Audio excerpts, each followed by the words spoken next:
মনে না থাকার সমস্যা বা মনোযোগ ফোকাস না থাকার সমস্যাটা একটা বৈশ্বিক সংকটে পরিণত হয়েছে। এটা শুধু আপনার আমার সমস্যা না, সারা পৃথিবীতে এই সমস্যাটা। এবং আপনি প্রত্যেকটা মানুষকে দেখবেন যে মানুষের কিছু মনে থাকে না, মনোযোগ ধরে রাখতে পারে না। আমি একটা জিনিস খেয়াল করেছি, ২ রাকাত নামাজ, অনলি ২ রাকাত নামাজ, যেটা হয়তো ৩ মিনিটে পড়া সম্ভব, ৪ মিনিটে সম্ভব, ২ মিনিটেও পড়া সম্ভব। ২ রাকাত নামাজ কোনো দিকে মনোযোগ যাওয়া ছাড়া সম্পূর্ণ আল্লাহর দিকেই মনোযোগ থাকবে, যা পড়ছেন সেটার দিকেই মনোযোগ থাকবে, আপনার অন্য কোনো দিকে মনটা যাবে না। এইভাবে মনোযোগ নিয়ে মাত্র ২ রাকাত নামাজ পড়ার মতো ক্যাপাবল মানুষ হাজার হাজার মুসল্লি, লাখ লাখ মুসল্লিদের মধ্যে একজনেরও নেই। আপনি ট্রাই করতে পারেন, শুরু করেন নফল নামাজ ২ রাকাত করে পড়েন, দেখে ট্রাই করেন তো যে একবারও মনোযোগ যাবে না, আমি দেখে হয় কিনা। খুব ডিফিকাল্ট হয়ে গেছে। গবেষকরা বলছেন মানুষের ফোকাস ধরে রাখার যে ক্ষমতা সেটা খুব ভয়াবহ আকারে হ্রাস পেয়েছে। একটা সময় মানুষ যদি ৩০ সেকেন্ড, ৪০ সেকেন্ড বা ১ মিনিট ফোকাস ধরে রাখতে পারতো, এখন তার 50%ও মানুষের নাই ক্ষমতা। মনোযোগ হারায় ফেলছে মানুষ। কেন? গত ১৫-২০ বছর আগেও এত ক্রাইসিস ছিল না, এখন যত ক্রাইসিস। তাহলে এই ১৫-২০ বছরে কি এসেছে পৃথিবীতে যেটা আগে ছিল না? আমরা একটু চিন্তা করলে, ভাবলে দেখি, সেই জিনিসটা আর কিছু নয়, আমাদের স্মার্টফোন এবং সোশ্যাল মিডিয়ার ব্যবহার। এগুলো কিভাবে আমাদের ফোকাস এবং মনোযোগ, আমাদের স্মৃতিশক্তিকে নষ্ট করছে, এটা নিয়ে অনেক লম্বা আলাপ করতে হবে। আমি সেদিকে যাব না, আমি সংক্ষেপে শুধু একটু বলি।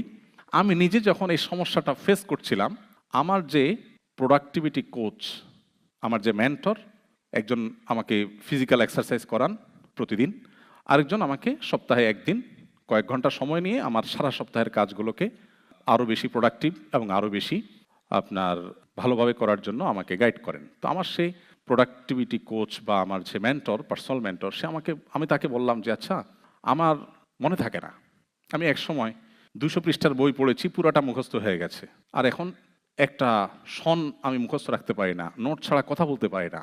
কি সমস্যা? ডাক্তার দেখিয়েছি দেশে, দেশের বাইরে, কোনো সমস্যা ধরা পড়ে না, ডাক্তাররা কিছু খুঁজে পায় না, বাট আমি ফিল করছি এই সমস্যা। তখন সে আমাকে এক লাইনে বলল যে আপনি সকাল থেকে এই পর্যন্ত ফেসবুকে কতগুলো পোস্ট দেখেছেন? তাই বললাম, তা তো অগণিত, কারণ যেভাবে স্ক্রল করি আমরা, এটা কোনো এন্ডিং নাই তো। কিছু দূর গেলে হয়তো নেট একটু ঘুরবে, তার মানে তুমি ওয়েট করো, আসছে আরো, তাই না? কখনো আপনাকে দিবে না দ্য এন্ড, আসবে। চিন্তা করেন, যে জিনিসটার কোনো এন্ড নাই, আপনি যেভাবে খুঁজছেন মনে হয় যে কি হারায় গেছে, তাই না? অথচ আপনি অর্থহীন জিনিসের পিছনে কি খুঁজছেন, আপনার কেউ জিজ্ঞাসা করে ভাই কি খুঁজছেন, আপনি কোনো জবাব দিতে পারবেন? কোনো জবাব দিতে পারবেন কি খুঁজছেন? আপনি একটু চিন্তা করে দেখুন, আপনাকে কোন গর্তে ঢুকাই দেওয়া হয়েছে, আপনি কোথায় কোন জগতে বাস করছেন, আপনি কি খুঁজছেন নিজে জানেন না, বাট আপনি খুঁজছেন। দেখুন, হাসির ইস্যু না, খুবই সিরিয়াস ইস্যু। আমাদের ঈমান, আমল, এমনকি দুনিয়ার যে আমাদের জীবনের বরকত, সেটাও নষ্ট হয়ে যাচ্ছে। আমাকে তখন সে বলল, সকাল থেকে এই পর্যন্ত আপনি কতগুলো স্ট্যাটাস দেখেছেন? আমি বললাম, না হলেও তো শখানিক হবে, আরও বেশি হবে, কারণ স্ক্রল যখন করি প্রতি সেকেন্ডে তো 2টা-3টা করে চায়। তো আমাকে বললো যে একটা স্ট্যাটাস আপনি আমাকে বলেন আগাগোড়া যেটা আপনি দেখেছেন। আমি বললাম, তা তো বলতে পারবো না। বলছে কমেন্ট কি পরিমাণ দেখেছেন? আমি অগণিত কমেন্ট দেখেছি। বলে যে একটা কমেন্ট বলেন আমাকে আগাগোড়া। আমি তাও বলতে পারবো না। তো আমাকে সে বলল, এর মানে হলো আপনার ব্রেইনকে আপনি ট্রেন করছেন যে তোমাকে মুখস্থ রাখতে হবে না, তুমি ডোপামিনের আশায়, সাময়িক আনন্দ, সাময়িক ব্যথা, একটা গুড নিউজ দেখেছেন, আপনার পছন্দের দল জিতেছে, ওয়াও মাশাআল্লাহ, আপনি খুশি হয়ে গেলেন, ডোপামিন। আবার দেখেছেন গাজায় মানুষগুলো অনাহারে মারা যাচ্ছে, এর মধ্যে আবার হামলা চালিয়েছে অভিশপ্তরা, এটা দেখার পর আপনার কষ্ট হয়েছে, মনটা খারাপ হয়েছে। এই যে সাময়িক আনন্দ আর সাময়িক বেদনা, এটাই আপনার উদ্দেশ্য এই স্ক্রলিংয়ের। এখান থেকে আপনি কোনো জিনিস মুখস্থ করতে চান না, আপনার ব্রেইন অভ্যস্ত হয়ে গেছে যে আমাকে মুখস্থ করতে হবে না। এর ফলশ্রুতিতে আপনার কোনো কিছু মনে থাকে না, মনোযোগ থাকে না, বিকজ আপনার ব্রেইন অভ্যস্ত হয়ে গেছে মনোযোগ না রেখে অসংখ্য জিনিস পড়ার উপরে। আপনি এটা ছেড়ে দেন, সিরিয়াস হন, আপনার জীবনে পরিবর্তন আসবে।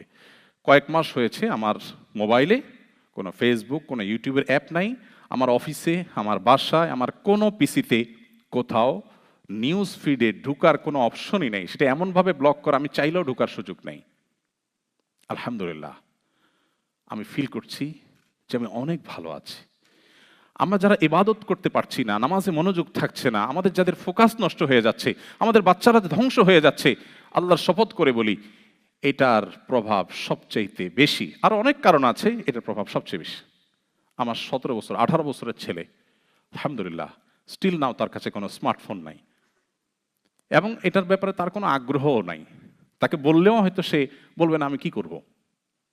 ফোনই ছিল না, একটা ছোট বাটন ফোন দেওয়া হয়েছে বাইরে টাইরে গেলে পড়ালেখার জন্য কোনো কাজে, তখন যাতে যোগাযোগ করা যায়। এর আগে গত বছর দেড়েক আগে তার কাছে ফোনও ছিল না। আপনি বলবেন ফোন না থাকলে কি হবে, যদি একটা বিপদে পড়ে কি হবে? যখন ফোন ছিল না সেই কালে বিপদে পড়লে কি করতো মানুষ? সব মরে সাফ হয়ে গেছে। এগুলো আমাদেরকে শয়তান যেভাবে বুঝাইছে আমরা এভাবে বুঝছি। সো আমাদের মনোযোগ বাড়ানোর জন্য অবশ্যই আমাদেরকে এই জিনিসটার প্রতি খেয়াল রাখতে হবে যে আমরা সোশ্যাল মিডিয়া এবং মোবাইলের নিয়ন্ত্রণ করব। আপনি কি সোশ্যাল মিডিয়াকে ব্যবহার করছেন নাকি সোশ্যাল মিডিয়া আপনাকে ব্যবহার করছে? এটা হলো সবচেয়ে বড় প্রশ্ন।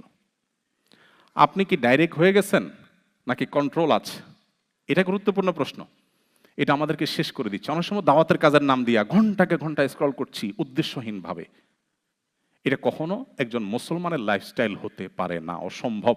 আমি জানি এই স্রোতের বিপরীতে আমার কথাগুলো খুব বেশি প্রভাব ফেলবে না, কিন্তু আমি আমার দায়িত্ব পালন করলাম। আল্লাহ যাকে হেদায়েত দিবেন তিনি হয়তো ডিসিশন নেবেন যিনি তার জীবনকে অনেক বেশি প্রোডাক্টিভ করবেন, বরকত দিয়ে পরিপূর্ণ করবেন। আল্লাহ আমাদেরকে তৌফিক দান করুন।